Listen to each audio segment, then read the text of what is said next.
Hello, everyone. I am Aaron St. Dennis. A little tongue tied tonight, apparently, after work.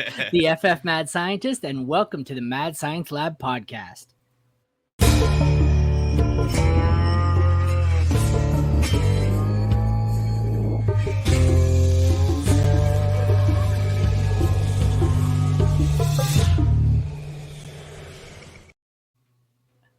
I'm going to be doing the Morgan Wallen pretty soon. I did like 13 hours of these yesterday, and my tongue and my voice box, it's just done. And so I will go to do my intro, and they said, yeah, we're good. I'm not cooperating. But anyways, as I was trying to say, I am Aaron St. Dennis, the Mad Scientist, and welcome to the Mad Science Lab podcast. Today, we're going to continue with the My Thoughts on My Team series. And here to break down the Chicago Bears is the Mistake Fixer, my tag team partner against those vicious New Age alpha dogs, Seth Diewold. Seth, thank you for joining me. Of course, Aaron, it's a pleasure. If people aren't aware of the Writers Roundtable, which airs on Wednesdays at 7 p.m., we'll get the plug out of the way right away. I always try to make the Writers Roundtable a Bears show. In fact, Matt Babich has to stop it from becoming that and say, we're here to give people dynasty takes, Seth, so stop it. But now we actually get to do a Bears show, and I couldn't be more excited. This is awesome. Oh, yeah. Well, the Bears can be dynasty, so yeah, screw them. Just deal with it. All right. You want to take a second here, as if people can't see your hat? You want to tell everyone where they can find your work? Of course, I am the editor. I'm the head of editing at playerprofiler.com. So you can find me on Twitter at Seth_Diewold, and you can find all the work of our talented writers, including Mr. St. Dennis here, on the website, playerprofiler.com website, under the articles section. We have an article there just about every day, sometimes two, so go check that out. And of course, if you want to help us out, support Player Profiler, you can sign up for the all-in package. Promo code Seth will save you $10. But those are about all of my plugs. But I just really want to push the writers at Player Profiler, because that's free stuff that you can just go read about and get way better at Dynasty, way better at fantasy football, way better at whatever you want to get better at. So go check that out. That's his kind way of saying that he takes my articles and goes through and fixes all the fuck-ups. That's what he's saying. All the shit that I write that doesn't make sense when it's 3 o'clock in the morning and I talk myself in a fucking circle, he goes through and fixes it so it makes sense, which is sometimes tough to do. I have my binges where I've done 14 hours of podcasts and then write 3 articles, and stuff doesn't make sense. I've had one where I'm glad you caught it. I started it, a paragraph, progressed to the middle, and then ended it the same way I started it. I was like, what the hell was I? Long nights, man. So, all right. That's why they pay me the big bucks, man. That's why they. Yeah, the Mistake Fixer. I hear you. Yeah. So, all right, let's get into these Bears. All right. All right. The quarterback room is not much to see here. We have up-and-comer Justin Fields, XFL quarterback PJ Walker, and the newly drafted rookie. Was he drafted or a UDFA? I feel like he went late. 7th? Bagent out of Shepherd? He was the UDFA, yeah. Was he? Okay, yeah. Mm-hmm. New UDFA Bagent, but him and the XFL guy PJ Walker should see little to no touches if Seth has his way. Justin Fields, what do you think his upside is here? What are your thoughts on him? I mean, the upside is as good as it gets for fantasy football. I mean, I've compared him a lot of times to Jalen Hurts, and if there's a graphic that Player Profiler put out, yards per drop back, and Justin Fields actually led the NFL fantasy football in yards, or points per drop back rather. So the Bears, I mean, it's real. I mean, I know it's basic and simple analysis, but I think it rings true. The Bears are going to go as far as Justin Fields takes them. I mean, reports are already coming in, and I know these are early reports, and I can get excited about these. Probably too excited, but Justin Fields, he's looking like he's developing pretty well, at least early on. So I'm excited. I think the ceiling is the roof for this guy, and he's going to have to prove it, though. He's got some things to work on. He's got middle of the field accuracy was good, but mechanics need to be tightened up, and pocket anticipation in the pocket, some anticipatory throws. He needs to work on stuff. He's not a perfect quarterback, but damn, he's got the talent to be. So I mean, this, as a Bears fan, you can't be more excited than watching some of the plays Justin Fields was able to pull off last year. So Yeah, now he's got some new weaponry to play with which I'm sure we'll talk about. Where do you have him ranked in redraft? Among Redraft, quarterbacks. Yeah. among quarterbacks. To be honest with you, I haven't done a ton of my redraft rankings, but I think he's got to be Yeah. he's got to be in your top 10 in I quarterbacks literally for sure. started mine today, so don't feel bad. Someone Okay. at work was like, "Hey, do you have your rankings up yet?" And I said, "Oh, I should really get on those. The draft gets you so bogged down, and I keep pushing it away." But yeah, I Yeah, but think for me, I think he came out in my first round that I haven't even published. I literally, they're in the background screen on the other tab here. I think he came out as 5 or 6 for me, behind maybe 6 behind the big group there. But um, all righty, we're gonna move on to my favorite portion, the running back room, and I'm gonna try something I've never done here. So if I screw this up, don't mind me. But let's try this.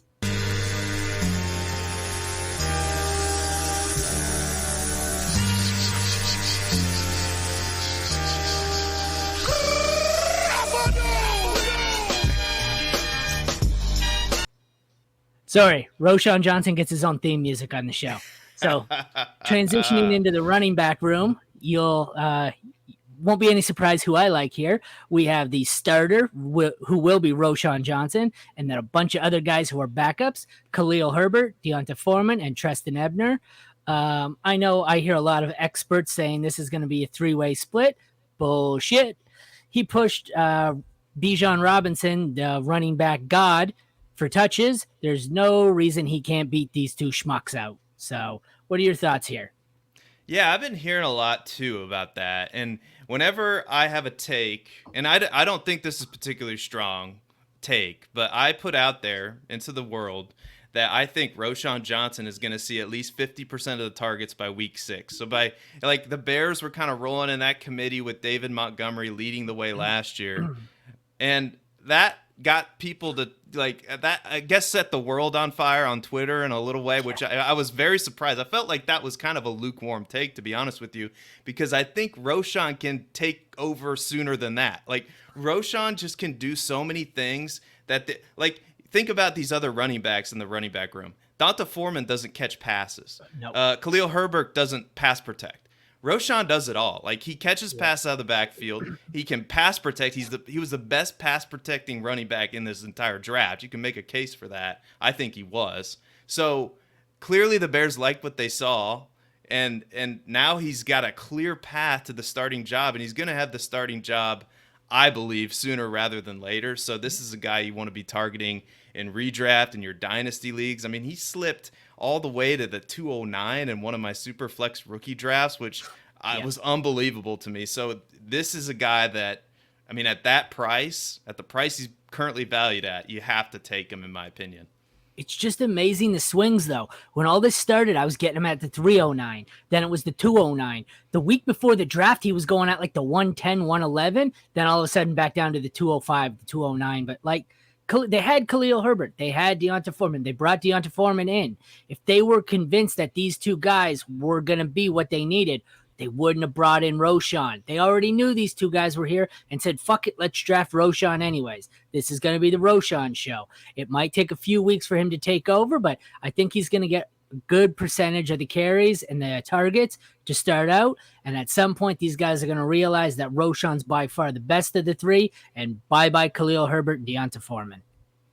Yeah, and they don't have much invested, really. I mean, people want to argue for Khalil Herbert. Well, Khalil Herbert was a 6th-round pick. Yeah. Like Donta Foreman, like a 1-year deal. Like Travis Homer might not even make the team now. Like, who knows? I mean, so Roshan is clearly the guy that has the highest draft capital. I know he was a day 3 pick, but he was an early day 3 pick.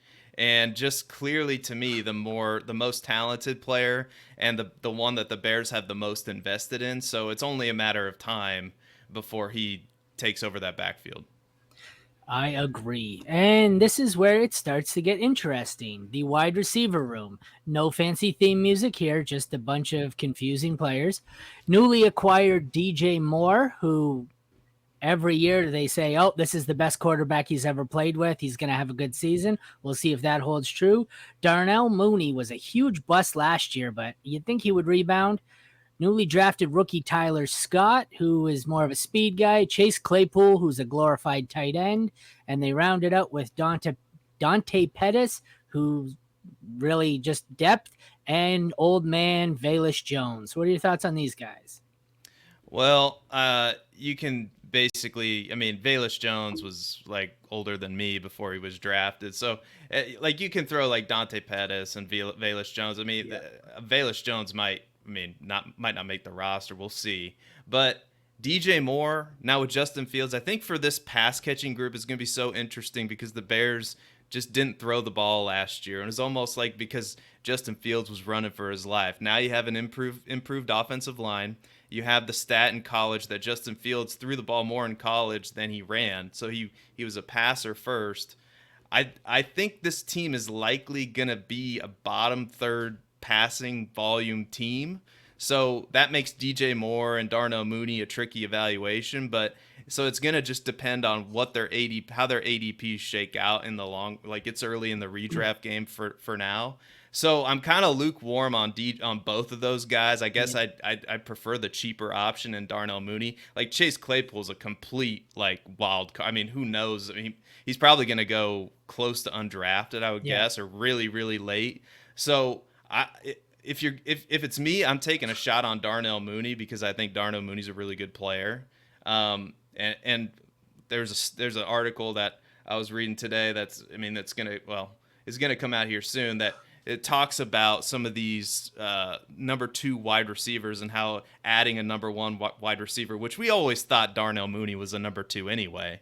So having DJ Moore there takes the heat off of a Darnell Mooney, which can help his value for a player that I've always really liked and I think is going to see the field quite a bit. So I think the value here is with Darnell Mooney. But like I said, this is likely going to be a run first team, which is why Roschon Johnson is going to be a huge value. He's clearly the guy on this team I'm most excited about, as you can probably Absolutely. tell. So I think moving on to the tight ends here is the guy I'm second most excited about. I do believe my first player profiler article was what was it, my guy or value? I can't remember, but it's Cole Kmet. And I say that after drafting, he was my guy last year. Boy, did I regret that through a month. I owned him in like 85% of my leagues, and he put up goose eggs through week 2 or 3, and I ended up dropping him in a few leagues for Will Disley. So it was not a solid start, but once they got to about week 8 or 10, and they actually let Fields air it out a bit, he was good the rest of the way. The last maybe 6 to 8 weeks, he was a really good producer for fantasy. I don't really know what the hell the purposes of Bob Tunyon here. Maybe a red zone threat, but I would like to see Cole Kmet be a solid person in this offense. I really like him. What are your thoughts?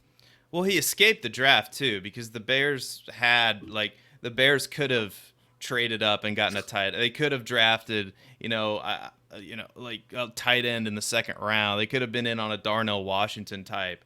That this was a good tight end class, and they didn't. They chose other positions wisely, I think, because I think Cole Kmet's a pretty good player. And like you said, you look at his game log, and like you said, like weeks 1 through 6 were rough. Yeah. I mean, no tight end, not even a tight end 2 finish. The best finish, well, yeah, tight end 2, number 16 overall in points per game in week 5. But then week 9, tight end 2, what is that, week 8? No, Yeah, week yeah, 9, yeah, tight yeah. end 2, week 10, tight end 1 overall in fantasy points per game. And just getting the snap share we want to see. And if you're not going to be in on Kelsey or some of the elite tight ends, then this is one of the guys you should probably be targeting later on, especially considering the Bears are likely, like I said, they're still probably not going to air the ball out a ton, but they're going to throw it enough. And this proved to be, I mean, he's going to have his weeks where he's going to have good weeks. Yeah. So I think if you're waiting on, if you don't get Kelsey or Andrews or one of the top, I mean, even Pitts is scary to take this year too, I think, because they took Bijan there in Atlanta. So I'm more than fine with waiting on tight end if you don't get one of those elite guys. And Cole Kmet's one of the guys I have circled on my sheet of guys that I want to take late. Yeah, I think he's going to be solid this year, which leads me to believe he's probably going to ruin one of DJ Moore or Darnell Mooney, but that's all right. I'll take Yeah. Cole Kmet as a value late in my drafts if I miss out on Travis Kelsey. So, Tight end oh, 9 last year. A lot of people yeah. don't know that. Tight end Yeah, 9 that's how good his overall. finish was, though. After Yeah. 0 in the first month of the season, tight end 9. Yeah, or tight end 8 actually. Tight Was end it 8. 8? Yeah. Pardon me. Depends Pardon on me. scoring. So, Yeah, yeah, yeah. yeah. Mhm. All right. I know it's early, so I'm just kind of using best ball ADP as the eventual redraft. Based on where you think they're going to go in redraft leagues, who's someone you want to target that on the Bears that you think you're going to have in a lot of leagues? Probably Cole Kmet. We talked about Cole Kmet. And probably Darnell Mooney, and I'm gonna have some Justin Fields too, just because of that upside. So gonna try to get my fingers in all these pies here. Yeah, DJ Moore is interesting to me. I mean, it's gonna be his first year in that offense, and then likely where he's going. he's going That's to go gonna be really high. Yeah, that's going to be tough for me. As much as I like DJ Moore as the player, I think he has a purpose in that offense that could unlock the offense, but I don't know if that's Yeah. necessarily going to be conducive to what we want for fantasy as Yeah. compared to where these guys are going to go later on, like the Yeah. Cole Kmets and Darnell Mooney. So I have Cole Kmet circle for sure. I have Darnell Mooney circle for sure as a late round, especially in best ball. And of course, Roshan Johnson is I For think sure. he's just going to keep climbing up into that. Like we saw it with Damian Pierce last year, and I know it's probably too easy of a comparison just to go with the Damian Pierce, the day 3 guy from last year, but it's so similar. It's so similar, Yeah, for and I sure. think Roshan's better. Roshan's better than Damian Pierce. So with the clear path to the starting job. So those are all guys. I'm actually really excited about this Bears offense this year. Because you want that quarterback that has the mobility, and Justin Fields has that, and now he has the offensive line's been upgraded, the weaponry's been upgraded. This should be a better offense. I will be targeting, I think, like you said, Komet, lots of Roshan, some Fields. That will bring us to the avoid, and I think we're going to be avoiding the same player. DJ Moore, I feel like he's being drafted at his ceiling. So I just think if Komet steps up more than expected, if Mooney steps up, if Roshan steps up, if anyone steps up, DJ Moore is not going to return on his investment because he's being drafted at his ceiling. For him to even break even, everything has to go perfect for him this season, and I think I'm going to be out. So would that be your avoid, or do you have someone else? I think so. I mean, is FFPC ADP right now, according to Player Profilers, like 43? So that's what, round 3 or 4? Yeah, that's Yeah, pretty high. That's pretty high compared to middle where four, mid yeah, four is it? Yeah, yeah. in middle 4. So that's pretty high for him, for a guy that's. I mean, if you look at, I know we're talking about like he hasn't had a good quarterback or a good system yet, but I mean the best finish he's had is in a fantasy points per game is wide receiver 14, and that was back in 2019. So and we've had finishes of number 28, number 23, number 33 in fantasy points per game the last 3 seasons. Again, new situation, but the Bears are likely not going to be a team that's going to be in the top half of the league and airing it out. So if you're going to make me choose, I'm going to choose the cheaper options and what I think is going to be a dynamic offense, but it's still a run first offense. I find him, Pittman, and McLaurin are all the same. Every year they get drafted like they're like a borderline tight end or wide receiver 1, and every year they finish more like a high end wide receiver 2 at best. So I think they just get overdrafted. But all right, 16th in the NFC last year. This year, where do you think they finish in the division? Well, Last I think they're going to The be Packers better. suck though. The Packers suck. Yeah, it's all going to depend on how Jordan Love is, and I don't think Jordan Love is going to be very good. And so the Bears, I mean, you look at that division, the Lions had one of the weirdest drafts I've seen, but the Lions are probably still the most talented team on paper. The Vikings were really lucky last year. They're probably the luckiest team in the NFL.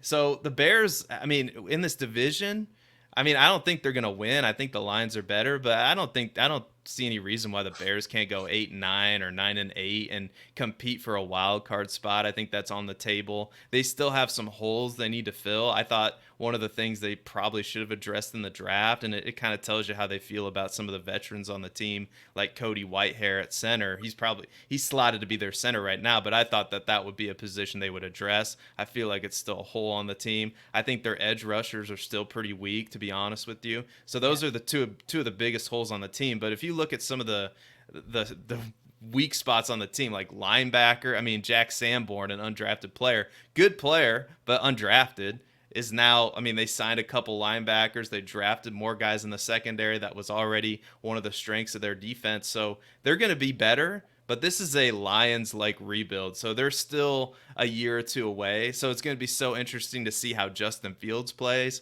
But as a Bears fan, I don't think you can be anything but excited for this year, because the franchise is finally, it feels like we're finally headed in the right direction. We have a responsible general manager that's not going to trade up for a freaking tight end or a linebacker. You know, we're not going to do stupid shit like that anymore. So it feels like a responsible regime. We'll see. I think that they can compete for a wild card spot, but I think you need to temper your expectations a little bit. If Justin Fields proves that he's the franchise quarterback, I don't care what happens. He's probably getting an extension on the horizon, and that's a win for Bears fans. So, and I think that's going to happen. And you already answered my last question. I was going to say they had 3 wins last year, over, under the same. You said 8 or 9, so it's way over then. So. Yeah, with the division and the Packers being worse and the Vikings, I think were fugazi last year. So I think they're going to get a lot more wins in their division. So, and I, the Lions, I mean, y'all know how we felt about the Lions draft at Player Profiler. We thought, taking Jahmyr Gibbs, where they took him. I love Jack Campbell, but they took him way too high. They just overdrafted everybody. And then TJ Hawkinson, they trade TJ Hawkinson so they can take Sam Laporta, another Iowa tight end. Yeah. It doesn't make any sense. I don't get it. They were doing so well, and then I guess they took Hendon Hooker, so that could be good. Makes no sense. Alrighty, you want to take another shot here? Tell everyone where they can find your work. Sure, you can follow me on Twitter at Seth_Diewold. You can find me on YouTube, same name, Seth Diewold on YouTube.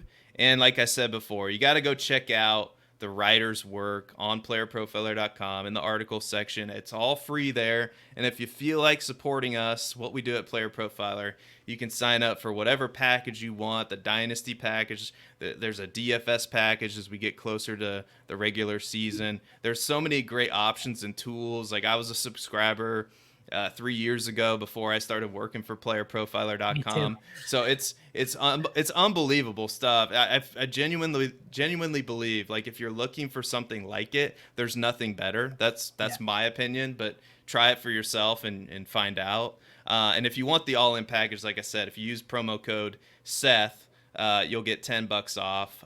But you don't have to sign up for that. You can sign up for individual stuff too. So go check it out over there on playerprofiler.com to support us, giving you the content that we're producing, like, all the time. It's crazy. 24/7, like ESPN. Yeah. All right. Thank you very much, Seth. That was my thoughts on the Chicago Bears with Seth Diewold. Once again, I am Aaron St. Dennis, the FF Mad Scientist, and this has been the Mad Science Lab podcast. Thank you, Seth, and thank you, everyone, for tuning in. Have a good night.